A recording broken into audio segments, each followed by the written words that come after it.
Call Dennis O'Rourke. Thank you, Mr Speaker. New Zealand First welcomes this bill, and I want to begin by congratulating the Riccarton Racecourse Trust Board and also the Christchurch City Council, both of whom proposed the bill. Now, Riccarton Racecourse, as everyone in Christchurch knows, is very important reserve land for the sport of racing in Christchurch, horse racing in Christchurch. And so it's very important that an adequate proportion of the land be retained for that purpose, and that is achieved with this bill. In fact, there's over 120 hectares of land available, and only 40 hectares of it will be required to meet the requirements for housing in this bill. It's a good way of dealing with the surplus land which has been there at Riccarton at that racecourse for a very long time. It'll be good for Christchurch because this is prime residential land, and that is very much in demand indeed in the city of Christchurch.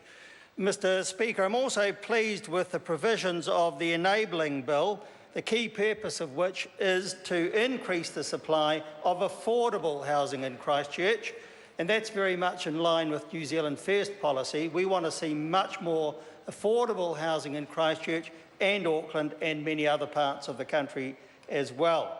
Following the Canterbury earthquakes of 2010 and 11 and onwards, the housing market in Christchurch has continuously faced pressure because of the loss of so many houses which were red zoned, or which, even if they're not red zoned, had to be demolished and rebuilt, or in some cases just demolished and not rebuilt. So the demand really is still there, and the demand is increased, in fact, currently by the sheer number of workers who are arriving in Christchurch, still arriving in Christchurch to support the rebuild.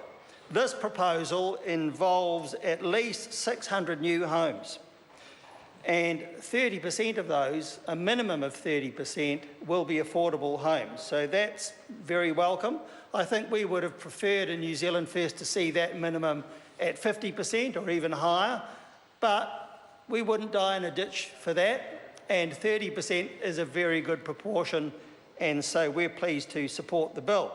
And I'm also pleased that the term affordable home is actually defined in the bill and is not left open to somebody's subjective judgment. And I want to quote section 6 because I think it's well said. It says this, and I quote, "Affordable house means a house that has a maximum sale price at the date in which the house is sold as required by section 9A of A, the amount which a person eligible for a home start grant in Christchurch City would be able to purchase a house and receive the grant on. Or B, if the Home Start grant no longer exists as at that date, the last amount applied under paragraph A when the Home Start grant ceased. Or C, $450,000 if the amount referred to in paragraphs A or B, as the case may be, is less than $450,000. So I think that's a very good way of defining what an affordable home is, and $450,000 certainly is an affordable home these days. So we're very pleased with that.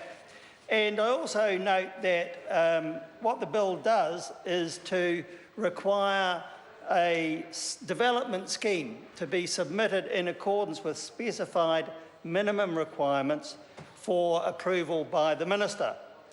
And that actually means that we will get those at least 140 affordable homes. Would have been better to be 300, but at least 180 affordable homes, and they will be built as an integral part of that scheme. Now, this particular piece of land is particularly good for the development of residential homes in Christchurch because it does have good public transport. No doubt that will be increased as to capacity as a result of that scheme as time goes on. But also the land is very close to many other amenities, doctors, shops, schools, and so on. So it's very good land to be developed, and it's good to see this kind of land being developed within the urban limits of Christchurch City. The enabling bill also provides for compensation to the Crown if the affordable housing is not delivered within a specified time frame. And I want to quote section 14A on that matter, which says this. 14.1a actually, a scheme submitted to the Minister must provide for the compensation payable by the Board to the Crown if a scheme is approved and the Board fails to meet the minimum number of affordable houses requirement referred to in section 9A within the 5-year time limit required by that section.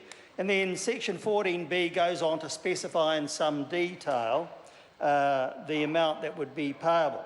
So I'm very pleased to see that, because if we didn't have teeth like that, then these requirements, this aspiration for affordable houses probably wouldn't be met.